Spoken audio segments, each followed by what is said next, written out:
They tagged me in a TikTok called Kicking Grandma Out Challenge, and the cruel irony was that I was still on their couch when it went viral. The video showed me, a 75-year-old woman struggling with my suitcases as if I were some forgotten prop in a family sitcom nobody wanted anymore. I could feel the laughter behind the screens, the mockery disguised as humor. And what hurt the most was how little it seemed to matter to the people who were supposed to love me. I am Helen, 75 years old, and I live alone now in a modest studio apartment in Albuquerque, New Mexico. This small space, with its peeling paint and faded curtains, is a far cry from the warmth of a family home. But it is mine. I say mine with a quiet pride because this is the first place in a long time where I don't feel invisible or like a burden. For years, I lived with my daughter and son-in-law, hoping to help them through difficult times. But my presence soon became a liability in their eyes rather than a blessing. I moved in after selling my home, convinced that family means standing together when the world feels unstable. But that belief was shattered when I realized I was not valued as a person, but as an obstacle to their image and convenience. The TikTok was only the final public act of a long series of small betrayals and quiet exclusions that gradually erased me from their lives.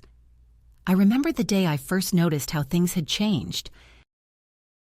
It wasn't dramatic at first, no yelling or harsh words, but the way my daughter, whom I had raised and supported all my life, avoided my eyes, how her smiles no longer reached her eyes, and the way the house felt colder somehow despite the heat of summer. I was given fewer meals at the table, often left to eat alone in the kitchen, and my belongings were shifted to less accessible places, as if someone was rearranging their life to keep me at arm's length. When the TikTok appeared online, my heart sank not because I was surprised, but because it was confirmation that I was now a joke, a spectacle to entertain strangers at my own expense. My daughter's explanation was dismissive, calling it a trend and telling me to loosen up, as if my feelings were irrelevant in the face of internet fame.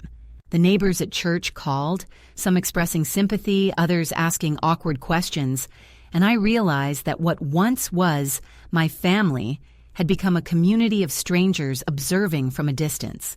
I'm not bitter, though it might sound that way. I am simply a woman who has learned the painful difference between love that sustains and love that consumes, between family that protects and family that uses. In this small apartment with a cat that doesn't judge and walls that have seen better days, I am learning to reclaim myself, piece by piece. It's been months since I left their house, months filled with quiet moments of reflection, the occasional pangs of loneliness, and the surprising warmth of new friendships born from shared experiences rather than blood alone. I have found a part-time job at a local library, shelving books and helping with community programs, work that gives me purpose and reminds me that my story is not over. Some days are harder than others, nights when the silence feels too loud and memories press heavy. But I remind myself that the laughter online was never about me. It was about them trying to hide their shame behind jokes. I'm here now, and while the world outside continues to scroll through videos and stories, I hold my peace in this quiet space. The woman in the TikTok was not the whole of me. She was a snapshot, a moment distorted by the lens of cruelty and neglect. I am Helen. Not just a grandmother kicked out on a viral whim, but a woman who refused to be erased. This is where my new story begins, not in the embarrassment or the hurt, but in the reclaiming of my dignity, my voice, and my life. And if you are listening, if you see a reflection of your own pain or hope in my words, know this: it is never too late to be your own sign, your own strength, your own home. The moment I realized that this wasn't just a cruel joke or a passing whim was when the atmosphere in their home shifted so palpably that it no longer needed words to convey its coldness. It was subtle at first. The way my daughter stopped asking me about my day, the way my presence was met with sighs rather than smiles, The way my attempts to join family conversations were met with distracted glances or hurried changes of topic. But then came the day that cemented everything, a moment that left no room for doubt about where I truly stood in their lives. I had moved in to help during a difficult time, offering what I could from my savings and my years of experience. I thought that being family meant support, that living under the same roof would mean we were standing together against whatever challenges life threw at us. Instead, I found myself becoming an inconvenience, a problem to be managed rather than a person to be cherished. The catalyst was a conversation I overheard one evening late in the kitchen where I was washing dishes after dinner. My son-in-law was speaking on the phone, his voice low but sharp enough to cut through the quiet. "She's costing us more than we can afford," he said, his words heavy with frustration. "The medical bills, the groceries, the utilities, it's not sustainable." I stood frozen, the water running over my hands, coldness creeping into my bones, not from the temperature, but from the sting of realization. This wasn't about love or family anymore. It was about money and convenience. That night, I lay awake in the spare room, listening to the muffled voices of my daughter and her husband as they talked quietly in the living room, planning their next steps to manage the situation that I had become. The next morning, the first sign of what was to come appeared when my personal belongings were packed into boxes without my knowledge. It was not an angry gesture or a dramatic eviction, but a quiet removal, a silent declaration that I no longer belonged there. When I confronted my daughter, she shrugged, her face tight but her voice coldly practical. "Mom, we just need space. This isn't working anymore." It wasn't a request. It was a sentence. The TikTok video was filmed shortly after, staged to look like a lighthearted joke, but for me it was a public announcement of my exile. The video showed me hesitating at the doorway, suitcase in hand, my expression one of confusion and hurt that the camera caught perfectly, amplifying my vulnerability for thousands of strangers to watch and judge. They laughed at the video, shared it with friends, and added mocking captions as if my pain were entertainment. I found out not from my family, but from a neighbor who called to ask if I was all right after seeing the clip online. When I confronted my daughter about it, she dismissed my feelings with a wave of her hand. "It's just a trend, Mom. You have to loosen up. Everyone's doing it." But it wasn't just the video. The real betrayal was the complete disregard for my dignity and the years I had given them. They stopped including me in family decisions. My presence was no longer welcomed, and I became a shadow in my own family's home. The catalyst was not just that one video, but the accumulation of moments where I was made to feel less than, discarded quietly until there was nothing left of the woman they once called Mom or Grandma. It was a betrayal that cut deeper than any argument or fight, because it was silent, it was calculated, and it was public. In the weeks that followed, I watched as the TikTok grew in views and comments, many of them cruel and dismissive, reinforcing the message that I was a problem to be laughed at rather than a person deserving respect. My daughter and son-in-law acted as if nothing had happened, their smiles polite but empty, their eyes avoiding mine. And in that silence, I found a new resolve growing within me, a determination not to be a joke or a hashtag, but a woman reclaiming her story. This was the moment when the quiet betrayal became a call to action, a catalyst that propelled me out of the shadows and toward a future I would choose for myself, not one scripted by those who tried to erase me. After the initial shock of betrayal settled into a dull ache, I found myself grappling with a reality I hadn't dared to fully face before. I was no longer welcome in the home I once considered my sanctuary, the place where laughter had once echoed, and memories had been woven like threads in a tapestry that held our family together. The TikTok video was only the loudest symptom of something far more insidious, a slow unraveling of ties, a steady erosion of belonging that crept up quietly until one day I woke to find the house empty of warmth and affection. The first escalation in this painful journey wasn't marked by dramatic confrontations or loud arguments, but by a series of subtle, almost invisible acts that chipped away at my sense of self and security. It began with the shifting of my belongings. What once had been carefully arranged on shelves and in drawers was now packed into boxes, moved into corners, and in some cases, discarded without a word. My favorite chair, the one I'd settled into with a book or a cup of tea, was given away to a charity shop. The kitchen space I'd always been welcomed into became off-limits during family meals, relegated instead to hurried, solitary dinners at odd hours. The little routines that had defined our relationship, shared jokes, helping with the grandchildren, quiet moments of companionship, were replaced by silence and avoidance. I remember the coldness of one particular evening, sitting alone in a dimly lit room, the sound of laughter and chatter drifting from the other side of the closed door like a distant echo from a life I no longer belonged to. It was during these lonely hours that I began to realize how deep the chasm had grown. The house was full, but I was empty, surrounded yet isolated. I started noticing the way conversations would pause when I entered, how eyes would dart away and smiles would fade. I wasn't invisible, but I was being carefully erased, like a smudge on a cherished painting that the artist wanted to remove without damaging the canvas. The first real test came when I was handed a notice. An official-looking letter slipped under my door, summoning me to a meeting about household arrangements that I hadn't been invited to discuss. The letter was curt and impersonal, lacking even the courtesy of a signature. It was clear that decisions about my fate were being made without me, and that the illusion of family was being maintained by excluding the very person who had given so much to create it. Around the same time, I overheard a conversation that pierced me to the core.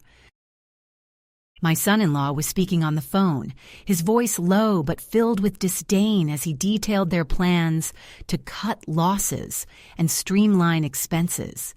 He spoke of tax benefits and dependence, words that sounded cold and clinical, far removed from the warmth of family bonds. I realized then that I was not only being pushed out emotionally, but also being used as a financial tool, my existence reduced to a line item in their budget. This realization was both infuriating and heartbreaking. How had it come to this? How had the years of care, sacrifice, and love been distilled into a calculation of cost and benefit? In those days, I found solace in small acts of defiance. I refused to pack my things fully or to accept the narrative that I was a burden. I began to spend more time outside the house, walking through the neighborhood, breathing in the air that wasn't heavy with tension or avoidance. I reconnected with old friends, visited the library where I once volunteered, and slowly started to reclaim a sense of self that had been buried beneath the weight of neglect. But the family's pressure intensified. Phone calls stopped coming to my room and were redirected. Invitations to family gatherings became vague or were outright canceled. Social media posts tagged me without acknowledgement, and private messages from distant relatives expressed concern mixed with awkward distance. I became a ghost in my own family's story, a character written out of the script without warning. It was during one of these dark weeks that I made a decision that would alter the course of my life. Using money I had quietly saved from my small pension, I booked a ticket to a city I had not visited in decades, Portland. It was a spontaneous choice, driven not by logic but by a desperate need to escape the suffocating atmosphere that had become my daily reality. Portland was a place of memories, some sweet, some bittersweet. But above all, it represented a break from the pattern of erasure I was trapped in. I remember the night before I left, sitting on the edge of the bed in my daughter's house, the packed suitcase at my feet, feeling a mixture of fear and exhilaration. I was stepping into the unknown, leaving behind the remnants of a life that no longer held me. The journey itself was quiet and uneventful. On the plane, I watched the lights of the city fade below me, each flicker a small goodbye to the past and a tentative hello to a future I hoped to build on my own terms. When I arrived in Portland, the air was crisp and smelled faintly of pine and rain, familiar and strange all at once. I found a small motel room, simple and modest, but it was mine for the night, and that was enough. The following days were filled with tentative steps, looking for housing, applying for work, and slowly weaving myself into the fabric of a community that didn't know my story, but accepted me nonetheless. The first paycheck I earned, modest though it was, felt like a declaration of independence, a tangible proof that I was no longer defined by the roles others had forced upon me. I bought a navy wool coat from a thrift store, something warm and solid, a symbol that I was reclaiming not just my place in the world, but also my right to dignity and self-respect. Each small victory built upon the last, and with every step, I felt the grip of my past loosen, replaced by a quiet but steady strength. This first escalation was not about dramatic confrontations or shouting matches. It was about the slow, painful realization that I could no longer live as a shadow in someone else's life. It was about finding the courage to leave behind what was familiar, even if that familiarity was wrapped in pain, and stepping toward a future I would choose for myself on my own terms. It was the beginning of a journey from invisibility to presence, from silence to voice, and from exile to home. As the days turned into weeks, the unfamiliar streets of Portland began to feel less like a foreign landscape and more like the first pages of a new chapter in my life. The city's rhythm, slower and less judgmental than the household I had left behind, gave me the space I needed to breathe, to think, and most importantly, to begin rebuilding the parts of myself that had been eroded by years of neglect and dismissal. Finding a room in a small shared house was the first step toward reclaiming my independence. Joyce, the woman who owned the house, was a character as worn and weathered as the paint peeling from her porch, but her sharp eyes and no-nonsense attitude were exactly the kind of grounding I needed. Our relationship was tentative at first. She was wary of having a new tenant, especially one who came with the kind of history that whispered stories about broken families and lost trust. But she didn't pry, and that silence was a comfort. I settled into the small room at the end of the hallway, the afternoon sun spilling through the window and warming the threadbare carpet like a quiet promise of better days. The kitchen was shared, the bathroom down the hall, and the house smelled of lavender and fried onions, a scent that became a strange kind of home for me. Finding work at the local cafe was a lifeline. Though I hadn't worked in years, the rhythm of serving coffee and wiping down tables brought a new kind of purpose to my days. The early mornings, the steady flow of regulars, and the small acts of kindness exchanged over steaming cups created a space where I was seen not as an inconvenience or a joke, but as someone who contributed and belonged. Heather, the manager, was young and brisk, but she treated me with a quiet respect that felt both surprising and welcome.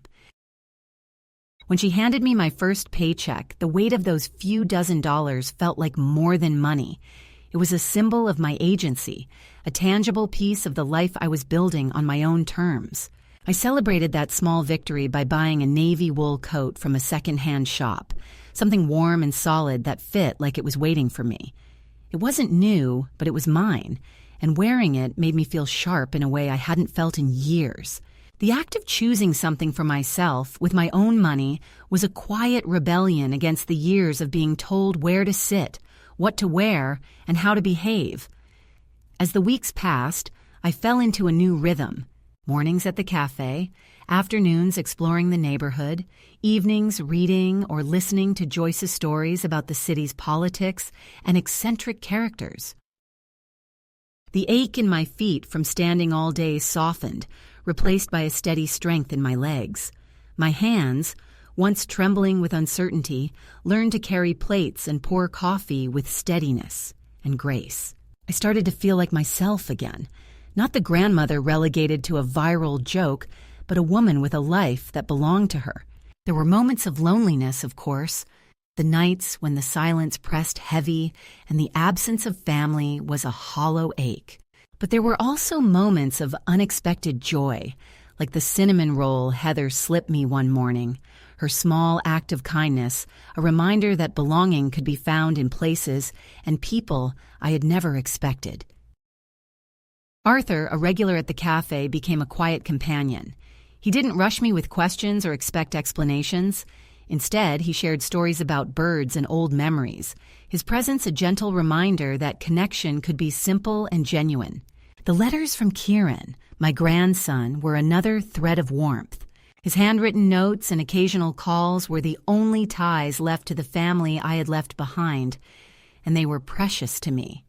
Not because they promised reconciliation, but because they were honest and unpressured. I didn't rush to respond or to bridge the gap. Instead, I held on to the space between us, knowing that healing would come in its own time, on my terms.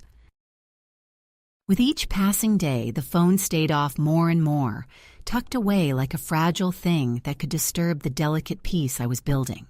I wasn't running from the past, but I wasn't ready to let it pull me back into old patterns of pain and expectation. Joyce didn't ask about the silence or press me to reconnect. She accepted my boundaries without judgment, and that acceptance was a balm to my weary spirit. The kitchen table became a place of simple rituals, coffee brewed just so, crossword puzzles passed back and forth, and meals shared with a quiet understanding. The small community potluck at the local church, where I brought a cake baked from an old recipe card, was a milestone. For the first time in years, I entered a room where I was not expected to prove my worth or justify my presence. I was simply there, part of something larger than my pain or my history. This midpoint in my journey was not marked by grand gestures or sweeping changes, but by a quiet turning inward and outward at once. It was the moment when I stopped waiting for permission to live and began to take that life, however imperfect and modest, as my own. It was the moment when the story shifted from one of exclusion and invisibility to one of belonging and emergence. The navy coat hung by the door, ready for the coming cold, was more than just clothing. It was a symbol of survival and renewal, a testament to the fact that even after being cast aside, a woman could find her way back to herself. In Portland, amid the rain and the soft hum of a city that did not know my past, I began to build a future not defined by others' judgments, but by my own quiet courage. The peaceful rhythm I had begun to carve out in my new life was soon challenged by the relentless return of the past, a reminder that wounds do not heal in isolation, and that the ties we think we've cut can sometimes find ways to pull taut again. It started quietly, almost imperceptibly, with a letter slipped under my door one rainy afternoon. The envelope was plain but heavy, the handwriting unmistakable. The familiar looping script of my grandson, Kieran. His words were cautious, tender, filled with concern and an unspoken longing that tugged at something deep inside me. He wrote about the worry that had spread through the family since my disappearance, about how he missed me and hoped I was safe. That letter was a fragile thread reaching out across the distance that had grown between us, a thread I was not yet ready to grasp, but could not ignore. Days later, the fragile peace was further disrupted when my daughter Lisa appeared unexpectedly at the cafe where I worked. She stood by the pastry display, her posture stiff and uncertain, her expensive coat dripping from the light drizzle outside. She didn't come in immediately. Instead, she lingered near the window, pretending to read the chalkboard menu, as if weighing the decision to face me. When she finally approached, her voice was low and measured, attempting a calm that belied the tension between us. She wanted to talk, privately, away from the ears of strangers and the curious eyes of the cafe regulars. I nodded, motioning toward a booth in the back, the familiar space now charged with the weight of years of unspoken grievances and half-truths.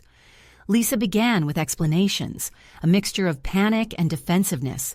She spoke of the fear they had felt when I vanished, the confusion of managing the children, and the damage to the family's reputation caused by the viral video. There was no apology, only a hurried attempt to justify their actions as necessary. as if casting me out had been the only way to preserve their fragile facade. I listened, the years of neglect and dismissal folding into each word she said, and when she reached out with an envelope, her hand trembling slightly, I took it. Not out of desire for what it contained, but as a silent refusal to grant her the satisfaction of outright rejection. The envelope held money for Kieran, a gesture that spoke more of guilt and obligation than of genuine care. I told her he didn't need a middleman, that he knew how to reach me if he wanted. Lisa's eyes flickered with something close to regret before she stood, the weight of the unspoken words hanging heavy between us. Her departure left me with a mixture of relief and sorrow. A relief that the confrontation was over, and a sorrow for the family that might never truly see me. But the return of the past was not confined to these personal encounters. A few days after Lisa's visit, I found a newspaper clipping slipped through my mail slot, the headline screaming about a missing matriarch and a family's desperate search for answers. The article quoted my son, Adam, expressing concern for my well-being and pleading for anyone who had seen me to come forward. Lisa's words were there, too, warning of my vulnerability and the danger I supposedly faced by living alone. Reading the article, I laughed, a sound sharp and bitter, echoing through the quiet room where Joyce and I sat with the cat curled between us. The performance of concern, the public display of worry, was nothing but a mask for control and denial. They had painted me as a fragile, lost woman, when in truth I had found a strength they never recognized. The article was proof not of their care, but of their loss of control. Heather at the cafe saw the clipping, too. Someone had left it on the counter, and she brought it to me during a busy morning rush, her voice low and tentative as she asked if I was okay. I told her I was better than okay, that I was alive and reclaiming my life. The weeks that followed were a balancing act between embracing the new connections I was forming and bracing for the inevitable storm that my family's attempts to reclaim me would bring. My son-in-law's lawyer arrived at the cafe one afternoon, a man in a sharp suit with sunglasses tucked into his jacket pocket. He introduced himself formally and asked if I was Mrs. Helen Carter. His tone was cautious but firm, revealing the legal nature of his visit. He spoke of my family's concerns, their desire to ensure I was in a safe environment, and their hopes to discuss next steps. I folded my apron and placed it on the counter, looking him squarely in the eye. I told him I was not a pet to be managed and that there were no next steps unless I chose them. His attempts to persuade me were met with quiet refusal. Outside, Arthur was waiting, his face etched with concern but also with the steady calm that had become a comforting presence in my life. He didn't ask about the lawyer or the pressure I was under. Instead, he simply asked if I was okay.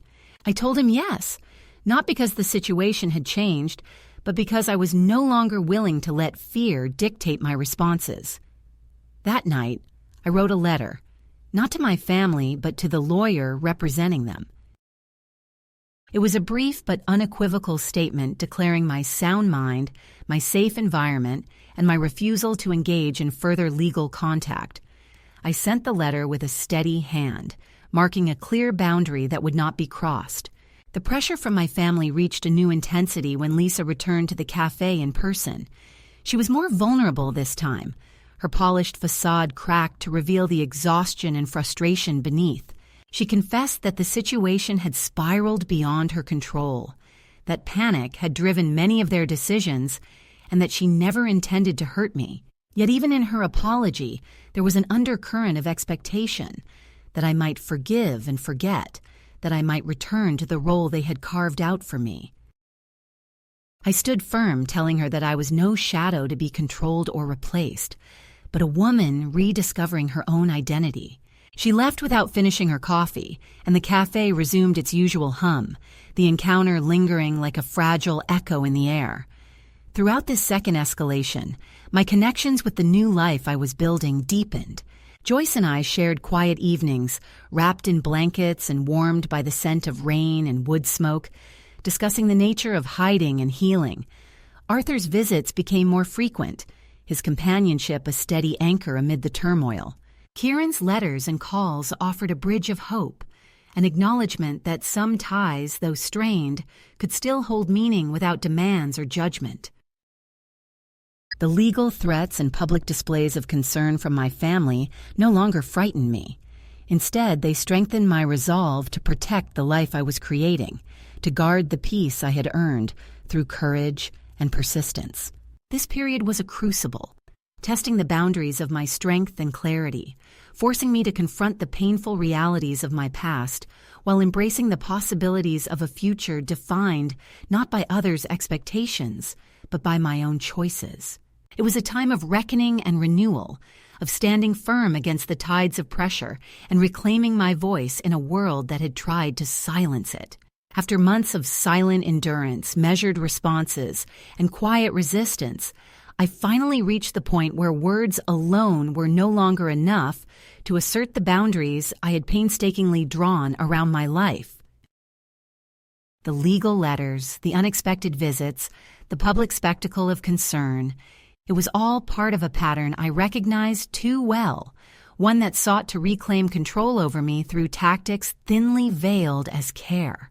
I realized that if I wanted to truly reclaim my dignity and autonomy, I needed to take an action that was both irreversible and unmistakably clear. One afternoon, as the rain tapped softly against my apartment window, I sat at my small kitchen table and carefully wrote a letter, not to my family, but to their lawyer. My hand moved steadily, each word chosen with precision and resolve. I stated that I was of sound mind and living in a safe environment of my own choosing, that I was not under duress, and that I had retained local legal counsel. I made it clear that any further attempts to contact me under the guise of concern would be considered harassment. It was a letter that closed a door firmly yet calmly, a boundary that would not be crossed again. Mailing that letter was a moment of quiet triumph, a reclaiming of power that had been stripped away over years of neglect and manipulation. The weight of it settled in my chest, not as a burden, but as a shield. At the same time, I wrote a brief note to Lisa, the daughter who had once dismissed my feelings as outdated or burdensome. I did not express anger or demand apologies. Instead, I told her simply that I knew what she had done and what she had left unsaid, that I was not angry but done waiting, and that I was not coming back. I wished her well and urged her to take care of her own life. Sending that note was a different kind of liberation, a release of the ties that had bound me to pain and expectation. It was a moment of self-respect that said, quite clearly, this is not about revenge, it is about closure. After these letters were sent, the silence that followed was profound. No calls, no visits, no legal inquiries. The absence was not loneliness, but relief, a space in which I could breathe freely without the constant shadow of obligation or guilt. At the cafe, Heather handed me an extra shift without needing to ask, her quiet acceptance a stark contrast to the chaos I had left behind. Arthur came in later that day, settling into his usual stool with a tired but steady presence. We shared tea instead of coffee, a small but meaningful ritual that underscored the calm that had finally settled over my life. He noticed the lightness in me, the easing of burdens that had weighed heavily for so long, and I told him about the letter, my final act of setting things right on my terms. He nodded, understanding without needing to ask for details. The evening brought a quiet joy as I prepared a simple pasta dinner in my modest kitchen, the aroma of garlic and herbs filling the small space like a benediction. Franklin, the cat who had become my loyal companion, settled on my lap, purring softly as I felt the steady rhythm of life reclaimed. The culmination of this journey was not a dramatic confrontation or a public declaration, but a series of deliberate choices that affirmed my right to autonomy and respect. It was the recognition that healing is not about forgetting or forgiving those who have hurt us, but about choosing ourselves above all else. Joyce's 70th birthday that week offered a moment of shared celebration, simple and quiet, with a chocolate cake and 2 candles. It was a reminder that age is not a sentence, but a testament to survival and resilience. We toasted with lukewarm tea and laughed softly, the night wrapped in the gentle glow of acceptance and companionship. In the days that followed, the boundaries I had set held firm. A new letter arrived at my door, this one not from my family but from Kieran. He was coming to visit, not with demands or expectations, but with an open hand and a quiet hope for connection. Preparing for that visit, I dressed carefully, not for anyone else but for myself, wearing the navy coat that had come to symbolize my strength and renewal. The meeting was tender and honest, filled with moments of shared silence and unspoken understanding. We did not need to erase the past or promise a future. It was enough to simply be present with each other, free from the burdens of guilt or obligation. The climax of my story was the reclaiming of my voice and my life in a world that had tried to silence me. It was the act of saying no to control disguised as concern, no to invisibility disguised as kindness. It was the final cut, the closure that allowed me to stand fully in my own truth. This was not an end, but a beginning, a new chapter written with courage, dignity, and an unwavering commitment to myself. After the tumultuous storm of confrontation, legal letters, and emotional reckonings had passed, I found myself in a space I had longed for but scarcely believed possible, a calm, steady peace that felt both fragile and profound. The apartment, once just a shelter from the past, became my sanctuary, a place where I could breathe without fear of judgment or dismissal. I learned to savor the quiet mornings with their soft light filtering through faded curtains, the comforting hum of the city outside blending with the gentle purr of Franklin, my steadfast companion. The days settled into a rhythm of small pleasures and simple routines. At the cafe, my work continued to provide not just a paycheck, but a sense of purpose and belonging. Heather's steady presence and quiet encouragement reminded me daily that I was seen, respected, and valued for who I was, not just as someone's mother or grandmother, but as Helen, a woman reclaiming her life on her own terms. Arthur's visits grew more frequent, his companionship a gentle anchor in the swirling currents of change. Our conversations, often about birds or the weather, carried the weight of unspoken understanding and quiet solidarity. When he handed me the little hand-painted magnet shaped like a birdhouse, I felt the warmth of genuine connection, something earned, not given. The letters and calls from Kieran, though still cautious and spaced apart, became a bridge to a new kind of relationship, one built not on obligation but on respect and mutual care. When he came to visit, we shared moments that needed no words, simple acknowledgments of presence and acceptance that spoke louder than any apology or promise. That visit marked a turning point, not in reconciliation with the family that had cast me aside, but in the deepening of bonds that honored my autonomy and worth. In the weeks that followed, I wrote a letter to myself, a quiet testament to the journey I had traveled. I taped it inside my dresser drawer, behind old recipe cards, as a reminder for the days when doubt might creep in. The letter spoke of waiting too long for rescue, of discovering that I had always held the key, of recognizing that I was not lost but released, and that in letting go, I had finally found freedom. The navy coat hanging by the door remained a symbol of this freedom, a reminder that even after being discarded, I had chosen to stand tall and step forward. The community potluck, where I brought a sweet potato cake baked from a recipe saved for decades, was a celebration not just of food but of belonging. For the first time in years, I entered a room without the need to prove my worth, surrounded by people who welcomed me simply because I was there. Joyce's presence beside me, steady and real, underscored the quiet joy of connection forged through shared experience, rather than blood alone. Life did not suddenly become grand or easy. There were still moments of loneliness, echoes of pain, and days when the weight of the past threatened to resurface, but these moments no longer defined me. They were part of a larger tapestry woven with threads of resilience, courage, and self-love.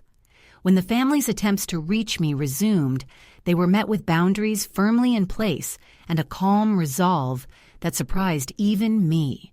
The letters to the lawyer, the refusal to engage in manipulation disguised as concern, were not acts of anger, but of self-preservation. I had learned that saying no was sometimes the greatest act of love for oneself. In these quiet victories, I found my voice, not loud or demanding, but steady and clear. I was no longer waiting for life to start again. It had already begun, unfolding in moments of peace, connection, and newfound strength. To any woman who finds herself in the silence, in the shadow of neglect or betrayal, I offer this truth. You are not alone, and it is never too late to choose yourself. To be your own sign, your own noise in the silence, your own step away from the places that seek to diminish you. When you do, come back and tell me. I will be here, listening, ready to celebrate the life you have reclaimed. Because in the end, we are not defined by the roles others assign us or the pain they inflict, but by the courage with which we rise, rebuild, and walk forward, always forward, into the light of our own becoming. I used to think that life, once shattered, could never be whole again, that the cracks would always be the first thing anyone noticed. But the months after closing that final chapter with my family taught me something quieter, slower to reveal itself. Sometimes the cracks don't vanish, but they become lines of strength, the places where the light gets in. My new life didn't arrive like a lightning strike. It crept in like sunlight through the curtains at dawn, unnoticed at first, until one day you realize you've been living in it all along. I began keeping a journal, something I hadn't done since I was a young mother, too busy with children and bills to record my own thoughts. Now, each morning, I'd sit at my small kitchen table, Franklin curled by my feet, and write a single page. Sometimes it was about the weather or the cafe's regulars. Sometimes it was about memories I'd buried under layers of silence, allowing myself to feel the sting and then letting it pass. One day, without planning to, I wrote down the TikTok incident, not as a headline, not as a viral joke, but as a woman's account of the day she realized her family no longer saw her as family. By the time I finished, my hands were trembling, but the paper felt lighter than the weight I'd carried in my chest for so long. My friendship with Joyce deepened in ways I hadn't expected. We became each other's witnesses, sharing the unglamorous truths of our lives without the need for polishing or pretending. On Sundays, we'd take the bus to the farmer's market, bringing home fresh bread and flowers for the kitchen. It wasn't family in the traditional sense, but it was a kind of kinship that didn't demand I shrink myself to fit someone else's comfort. It was the kind of belonging that didn't ask for payment in dignity. Arthur remained a steady presence. He never asked for the full story, and I never offered it in one piece.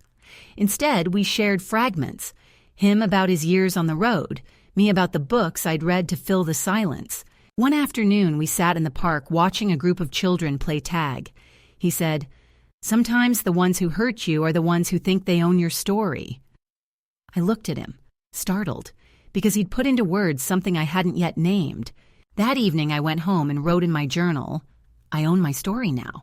No one else." The cafe became more than just a workplace. It became a small stage where I could choose how I wanted to be seen.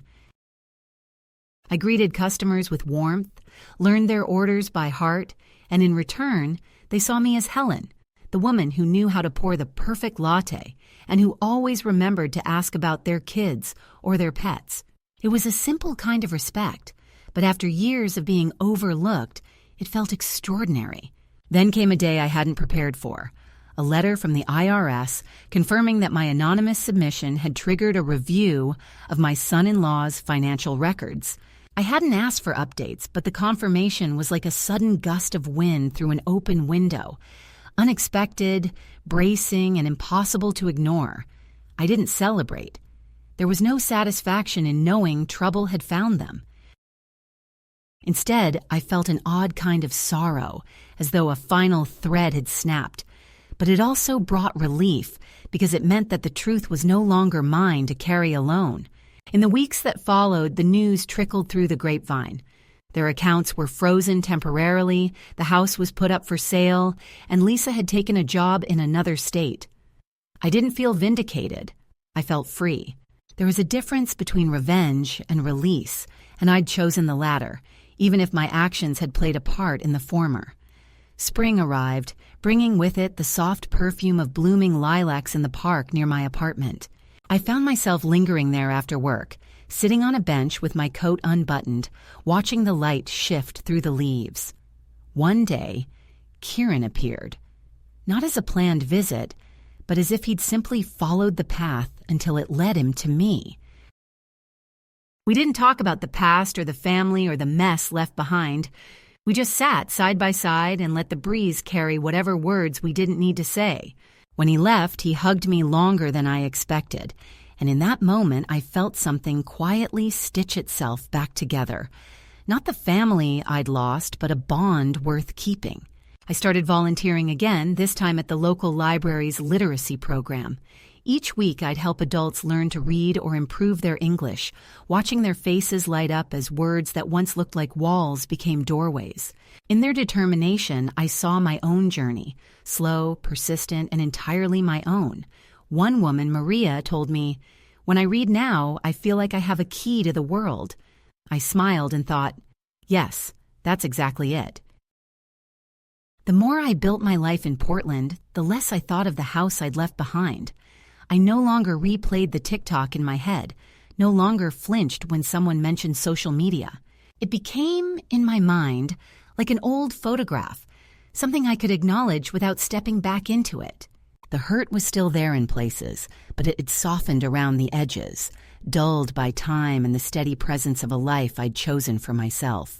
One rainy afternoon, I opened my dresser drawer to retrieve a sweater and found the letter I'd written to myself months ago, the one taped behind the recipe cards. I read it again, slowly, letting the words sink in as if they'd been written by someone else. You are not lost. You were never lost. You were waiting to be found by yourself. I folded it carefully and placed it back, not as a reminder anymore, but as a keepsake of the moment I'd turned the page. Now, when I walk to work in the morning, I pass by a mural on the side of a brick building. It shows a woman standing on the edge of a cliff, the wind pulling at her hair, her face turned toward the sun. I don't know who painted it, but I like to think it's a portrait of every woman who's ever had to climb out of a shadow and into her own light. I've started to bring my coffee there on my days off, sitting across the street and watching the way the light changes the colors hour by hour. Sometimes people ask me if I'd ever reconcile with my family. I tell them the truth, that reconciliation is not the same as returning to the place you were hurt, that sometimes love means loving from a distance, and sometimes it means letting go entirely. I'm not the woman from that video anymore. I'm not the quiet, compliant figure waiting for permission to belong. I'm the woman in the navy coat who walks with her head high through the city streets, who tends to her friendships like a garden, who wakes each day knowing that her life belongs to her. If someone had told me a year ago that I would find peace without fixing the past, I wouldn't have believed them. But peace, I've learned, is not something you wait for. It's something you make, one small choice at a time. And when you make enough of those choices, you look around one day and realize you're home. Not in the place you came from, but in the life you've built with your own hands. And that, I think, is the truest kind of home there is.